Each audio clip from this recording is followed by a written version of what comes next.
정태 씨. 볼 일이 있어 집을 나서는 길.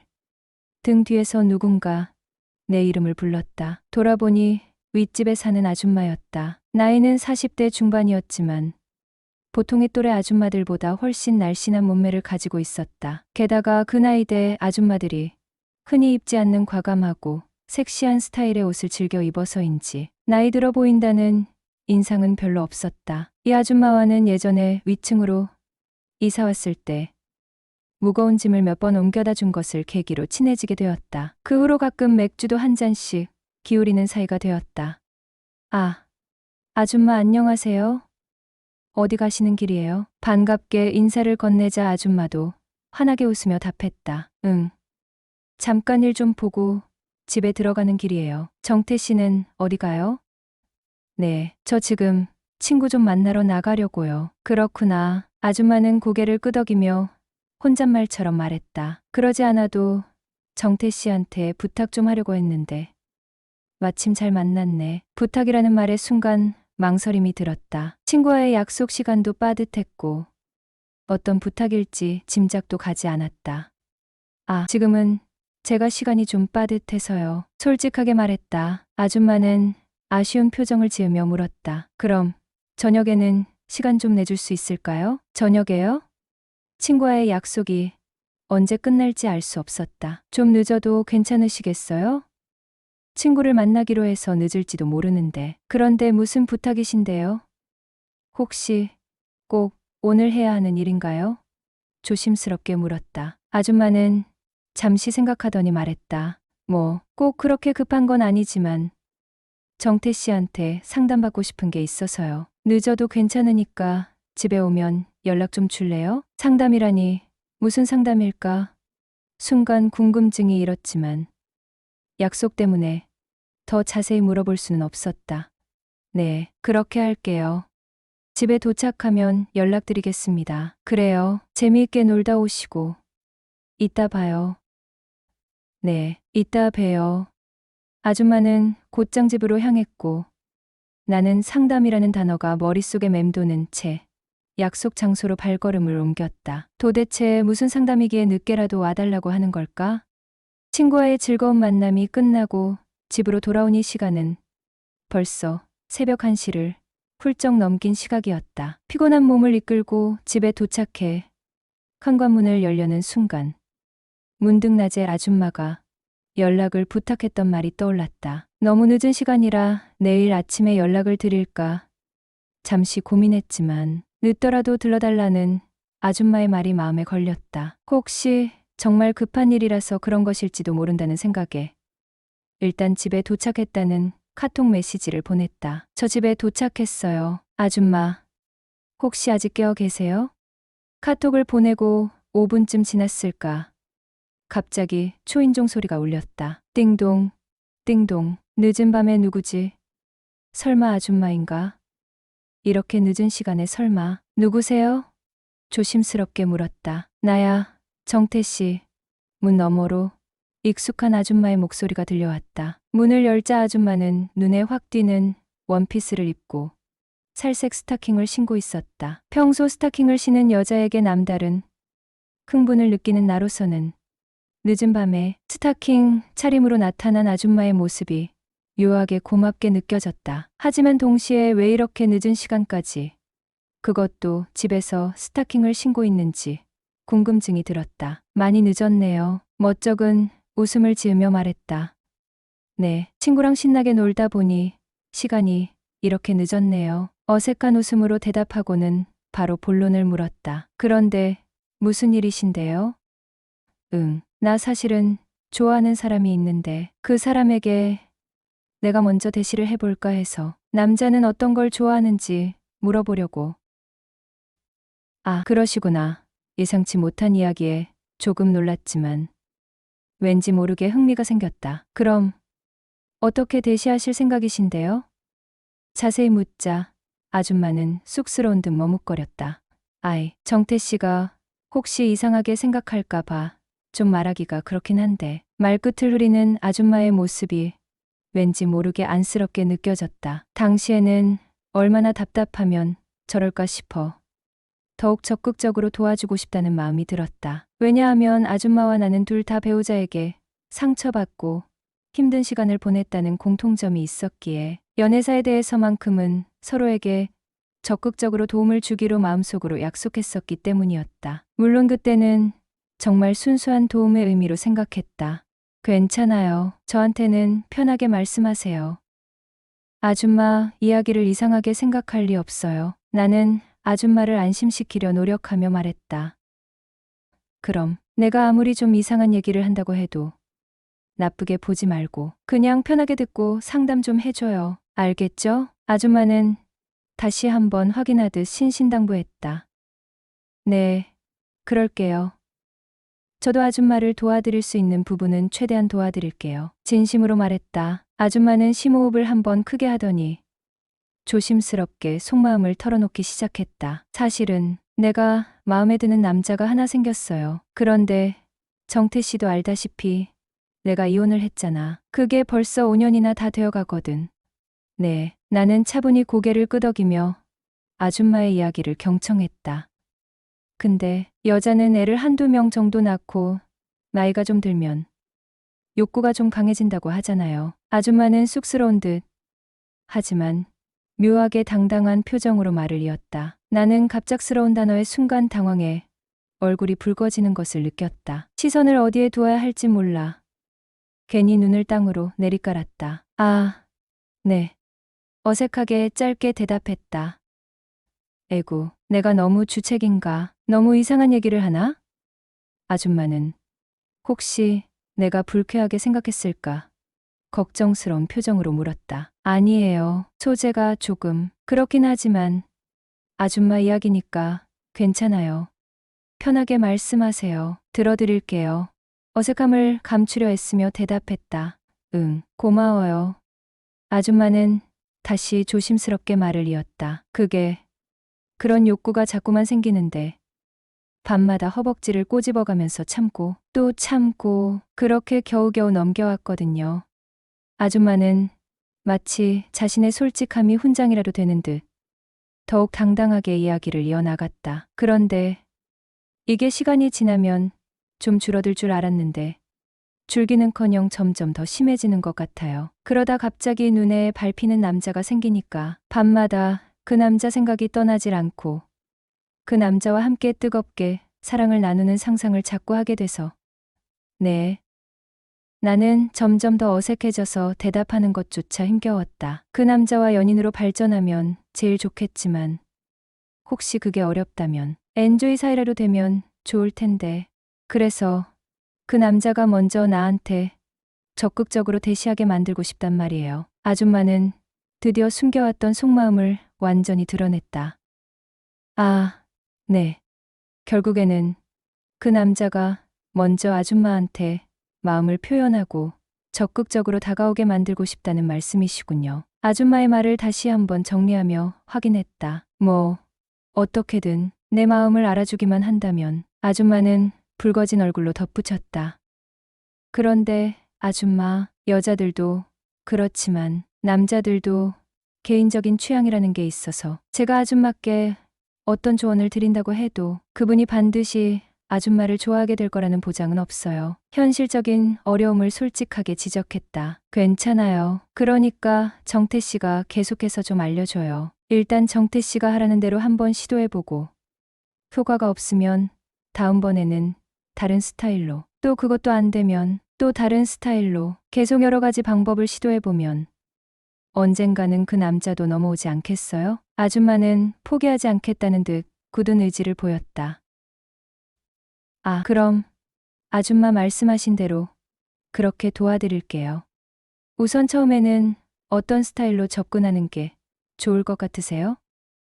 어떻게든 아줌마를 돕기로 마음먹었기에 적극적으로 질문을 던졌다. 아줌마는 잠시 생각에 잠기더니 묘한 미소를 입가에 띠며 말했다.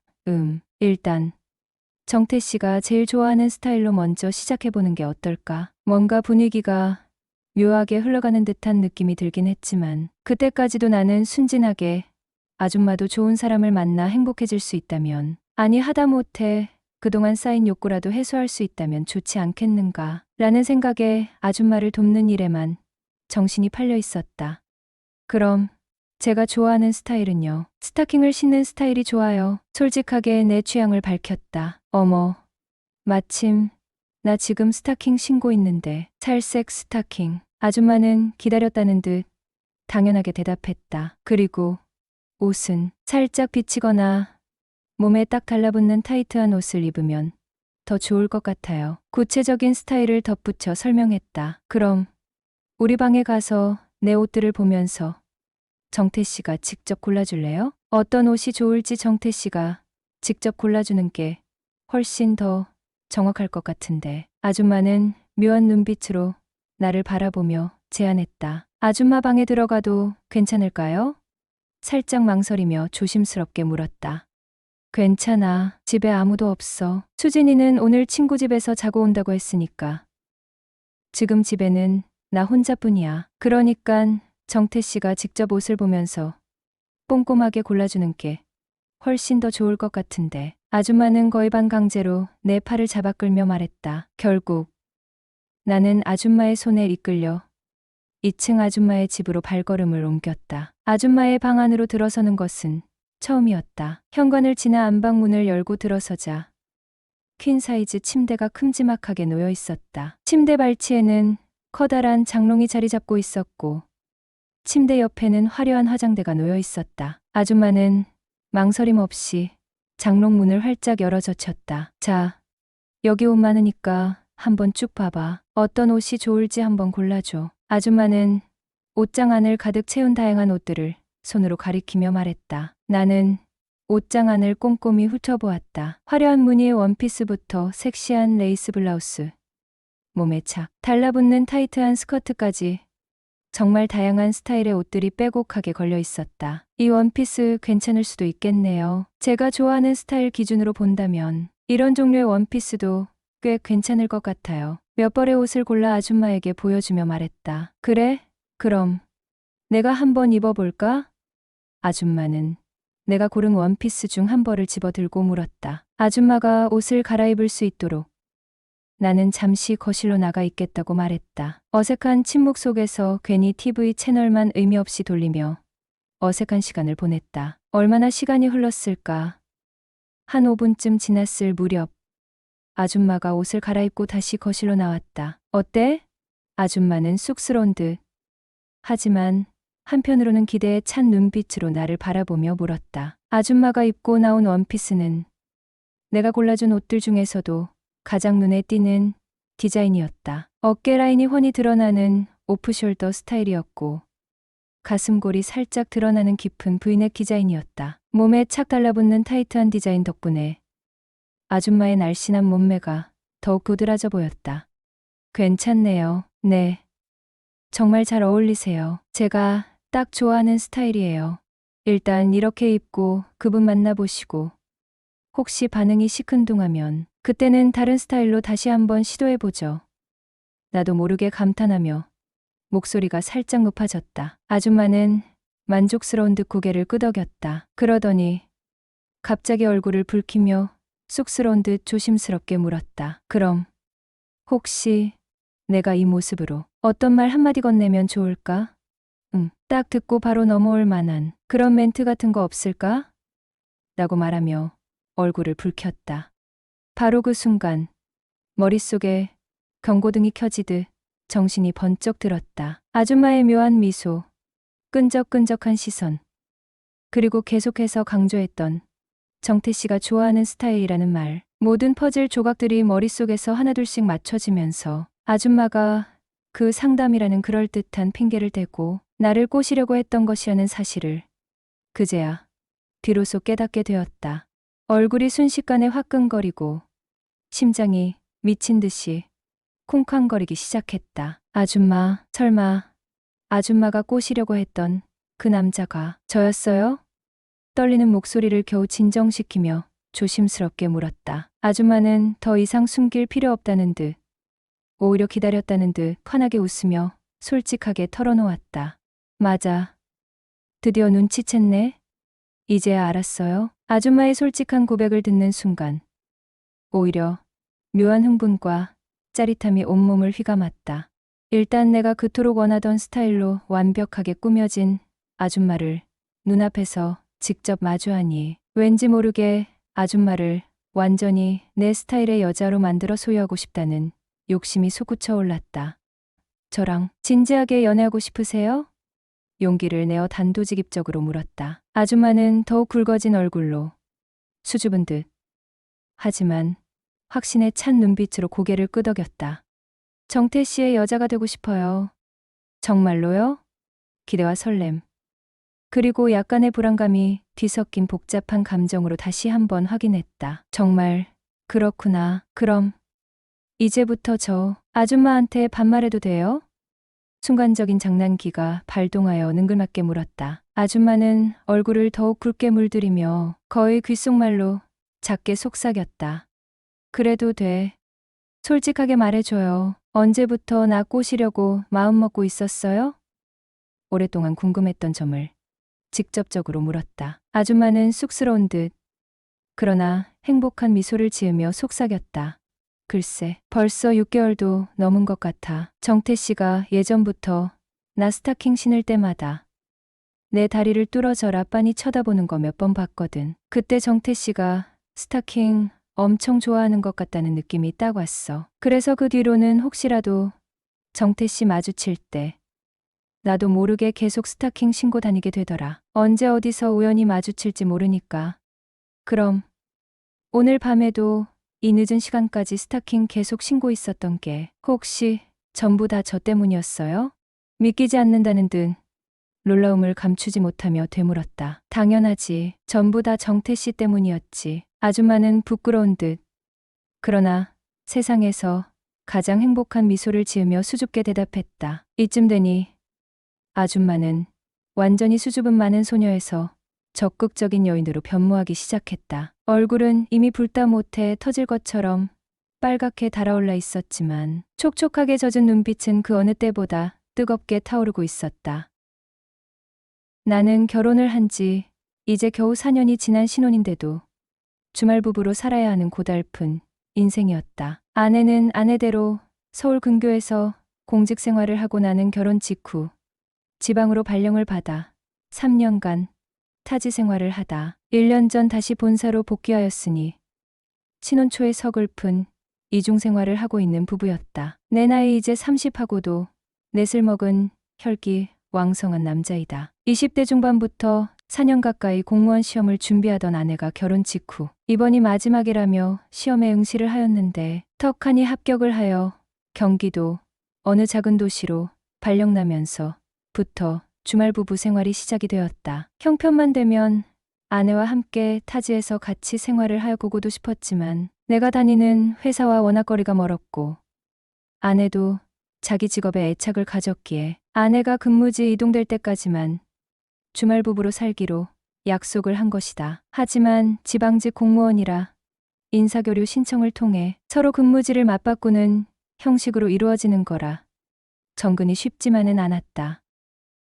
저는 고향이 강원도 평창 쪽이에요. 부모님과 형과 나 네 식구인데 제가 초등학생 때 서울로 이사를 왔어요. 아마 제가 알기론 자식들 교육 문제로 정든 고향 땅을 떠나온 걸로 알고 있어요. 저희 집안이 사업을 하는 건 아닌데 꽤 사는 편이에요. 저희 집은 고향의 조상대대로 물려받은 임야와 전답이 꽤 많았는데 평창 올림픽 전후로 해서 강원도 땅값이 들썩거리며 엄청 뛰었잖아요. 아버지가 그 기회를 놓치지 않고 높은 값으로 팔아 서울에 집을 2채 사두었는데 한 채가 또 재개발이 되면서 2배로 뛰었지.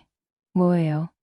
사람 앞 일은 참 알 수 없다더니 평생 시골에서 농사만 짓던 부모님 인생에 몇 년 사이 돈벼락을 맞은 겁니다. 어느덧 아들 둘은 장성을 하였고 부모님이 다시 고향으로 내려가 살게 되면서 저희 형제는 재산의 일부를 증여받게 되었어요. 형은 장가갈 때 한강 조망 강북에 신혼집을 마련해 주었고 저한테는 네 식구가 함께 살던 50여 평 정도 되는 나당 딸린 2층 주택을 명의 이전해 주셨지요. 저도 장가갈 때 한강이 훤히 내려다 보이는 아파트를 사달라고 불만을 표시하였더니 앞으로 이 집이 재개발될 확률이 높다며 일의 가치를 보면 여기가 더 낫다며 화를 가라앉히기 위해 새 집처럼 인테리어를 해주셔서 몇 년 뒤 신혼집으로도 손색이 없었네요.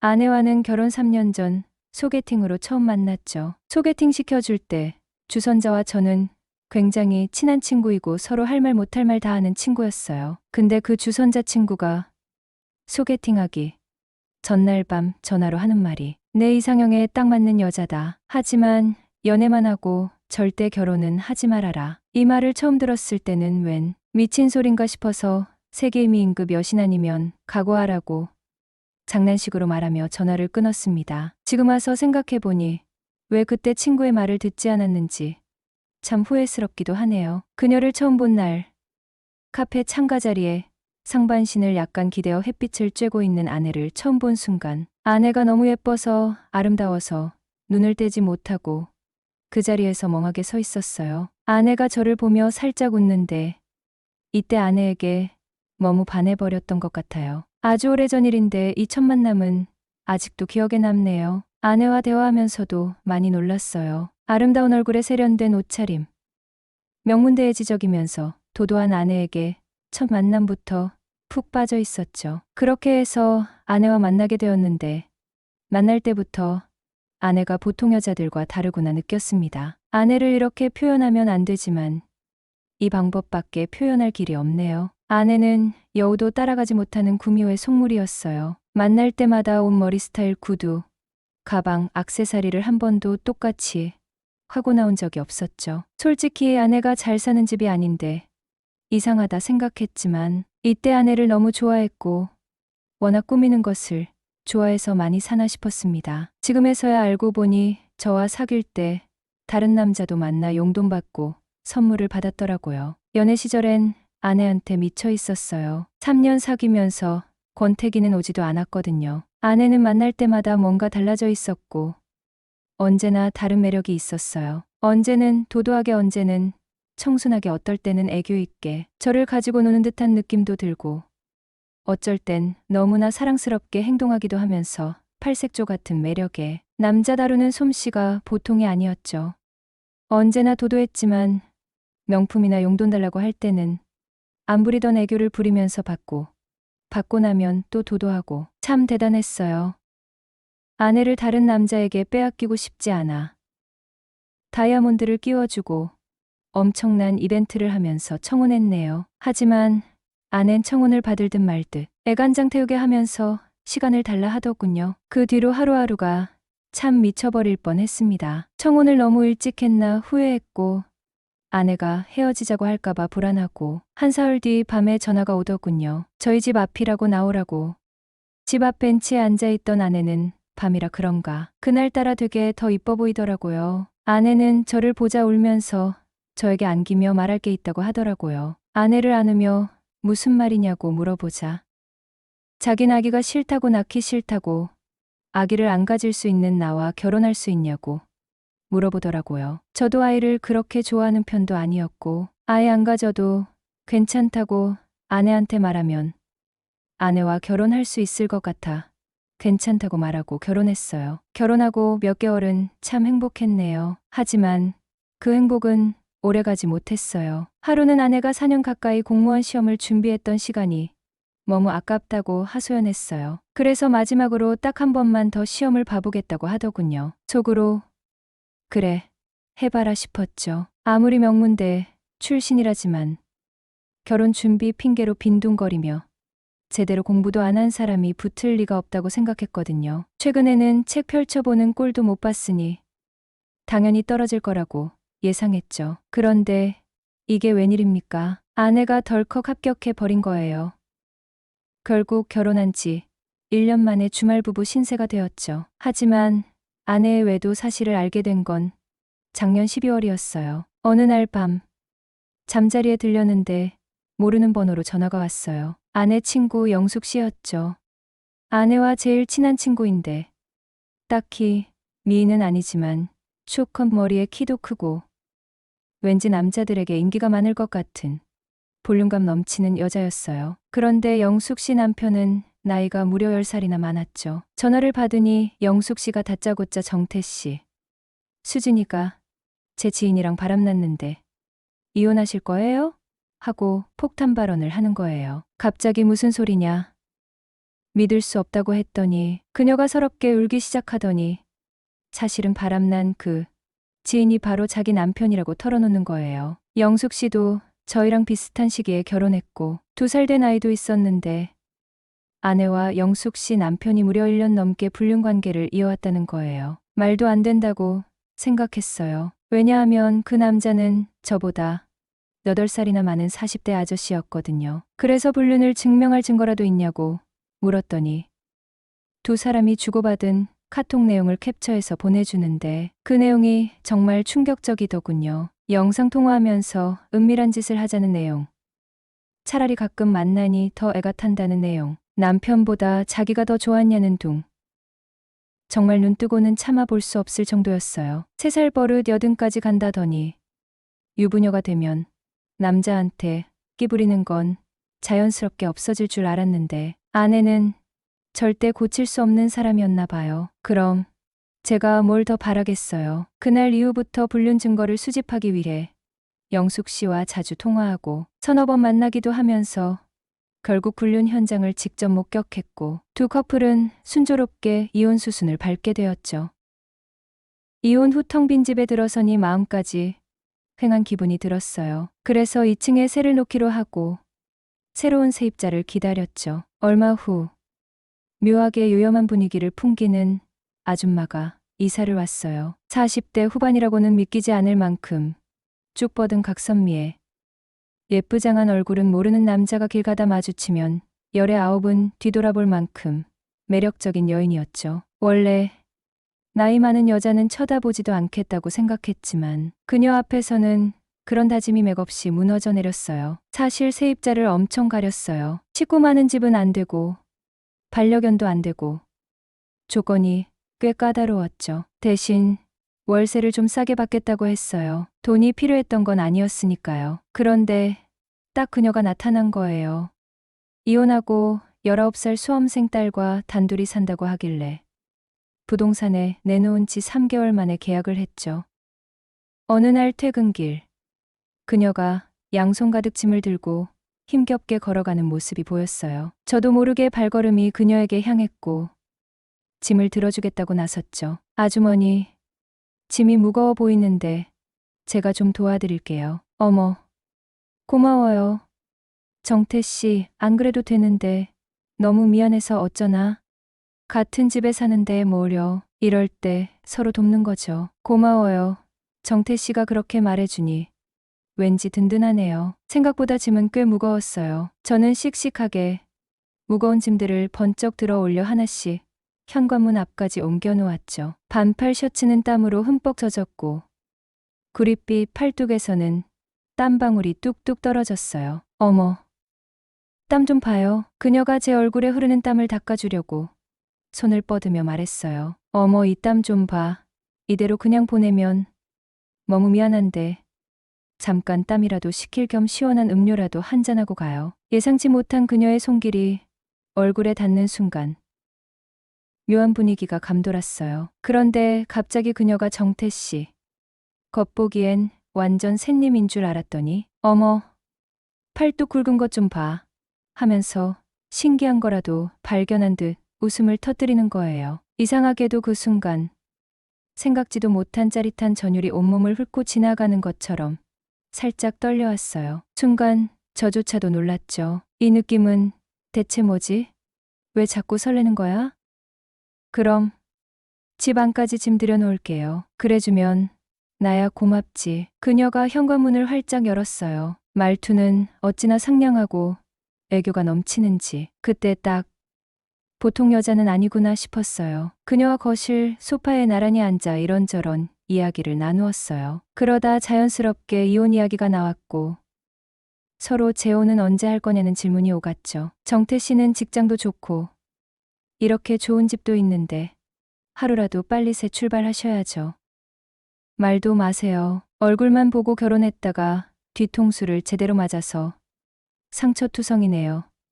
당분간은 연애는 쉴까 해요. 아주머니야말로 주변에 남자들이 많을 것 같은데요. 왜 그렇게 생각하세요? 처음 뵌 날 너무 예쁘장한 아줌마라 깜짝 놀랐어요. 나이를 먹어도 저렇게 곱게 늙을 수도 있구나 싶었거든요. 제가 본 40대 아줌마 중에는 제일 예쁘실 거예요. 어머, 그렇게 좋게 봐주신다고요? 그렇다면 정태 씨 눈에는 제가 어디가 제일 예뻐 보여요? 대답하기 어렵지 않죠. 생각할 것도 없이 뒤태죠. 참나, 난 당연히 얼굴이라고 할 줄 알았더니 뒤태라니. 보기와 다르게 엉큼한 구석도 있으시네. 그나저나 제가 너무 오래 붙잡고 있는 건 아니죠? 전혀요. 저 남는 게 시간뿐이거든요. 집에 들어가 봐야 횡하니 반겨줄 사람도 없고 서글프기만 하죠 뭐. 그럼 만나는 사람도 없으세요? 네. 당분간은 혼자가 편할 것 같아서요. 그래요? 한창 나이에 풀 땐 풀고 그래야 되는데. 네? 제가 살짝 당황하자 그녀는 한창 나이에 마음의 문을 닫고 지내는 게 안타까워서 하는 말이라고 둘러댔죠. 그럼 아주머니는 외로울 때 어떻게 하세요? 그녀는 아무 말 없이 살며시 미소만 지었어요. 저는 왠지 모르게 그녀의 얼굴에서 답을 찾고 싶어 뚫어져라 쳐다봤죠. 정태 씨, 민망하게 왜 그렇게 빤히 쳐다봐요? 아니, 아주머니도 애인 없으시잖아요. 아이, 몰라요. 그녀는 쑥스러운 듯 대답을 피했죠. 정태 씨, 수진이 오늘 집에 늦게 들어오는데 오늘 저녁 우리 집에서 같이 먹고 갈래요? 그럼 저야 감사하죠. 결국 그날 저녁 그녀의 집에서 저녁 식사까지 함께 하게 되었어요. 식탁에 마주 앉아 밥을 먹으면서 우리는 더욱 편안하게 속 깊은 이야기를 나누기 시작했죠. 아줌마는 이혼 후 혼자 딸을 키우며 겪었던 어려움과 외로움을 솔직하게 털어놓았고 저 또한 아내의 외도와 이혼으로 인해 받았던 상처와 허탈감을 이야기했어요. 서로의 아픔을 공유하면서 우리는 묘한 동질감을 느꼈고 마음 깊은 곳에서부터 위로를 받는 듯한 기분이 들었습니다. 그녀와 만나 온 지도 벌써 1년하고도 3개월째네요. 어린 여자들만 만나봤던 제가 10살이나 많은 아줌마와 사랑에 빠지다니. 처음엔 정말 딴 세상 같았어요. 마치 새로운 세계에 발을 들인 것처럼 모든 게 신기하고 설렜죠. 저는 늘 사랑을 주는 입장에 익숙했는데 그녀를 만나면서 처음으로 내가 사랑받는다는 게 이런 기분이구나 하고 깨달았어요. 그녀에게서 받는 사랑은 상상 이상으로 컸고 그 기쁨은 제 삶을 완전히 바꿔놓을 만큼 강렬했죠. 놀라울 정도로 그녀와 저는 잘 맞는 부분이 많았거든요. 그녀가 저에게 맞춰주는 걸까요? 아니면 정말 천생연분일까요? 식성부터 취미, 그리고 솔직히 말해서 속궁합까지 이제껏 만났던 그 어떤 여자보다 완벽하게 맞아떨어졌어요. 태어나서 이런 기분은 처음이야 라고 속으로 외칠 만큼 강렬하게 끌렸죠. 처음 만났을 때 우리는 서로에게 상처받은 돌싱이었기에 가볍게 외로움을 달래줄 친구가 필요했을 뿐이었어요. 배우자에게 받은 상처 때문에 새로운 인연은 두려웠고 그저 편안하게 서로의 빈자리를 채워주기로 약속했었죠. 하지만 시간이 지날수록 우리의 관계는 예상치 못한 방향으로 흘러갔어요. 서로에게 느끼는 감정은 단순한 위로를 넘어 점점 더 깊고 애틋한 사랑으로 변해갔죠. 서로를 알아갈수록 우리는 서로의 상처를 보듬어주고 미래를 함께 꿈꾸기 시작했어요. 더 이상 외로움을 달래는 관계가 아닌 인생의 동반자로서 서로를 진지하게 생각하게 된 거죠. 그녀의 따뜻한 마음과 깊은 이해심은 제 불안감을 녹여주었고 저는 다시 사랑을 시작할 용기를 얻었어요. 그녀 역시 저를 통해 새로운 행복을 발견하고 닫혀있던 마음의 문을 활짝 열었답니다. 이제 우리는 서로에게 없어서는 안 될 소중한 존재가 되었어요. 처음의 어색함과 망설임은 사라지고 서로를 향한 깊은 신뢰와 애정만이 남았죠. 주변 사람들의 시선이 두려웠던 때도 있었지만 지금은 서로의 행복이 가장 중요하다는 것을 알아요. 우리는 서로의 손을 잡고 함께 웃고 울며 매일매일 행복한 시간을 보내고 있답니다. 처음엔 상상도 못했던 아름다운 사랑이 우리 앞에 펼쳐진 거예요. 앞으로도 지금처럼 서로 아끼고 사랑하며 예쁜 사랑을 만들어갈 것을 믿어 의심치 않아요. 어쩌면 조만간 좋은 소식을 들려드릴 수 있을지도 모르겠네요. 사랑은 인생 최고의 행복이다.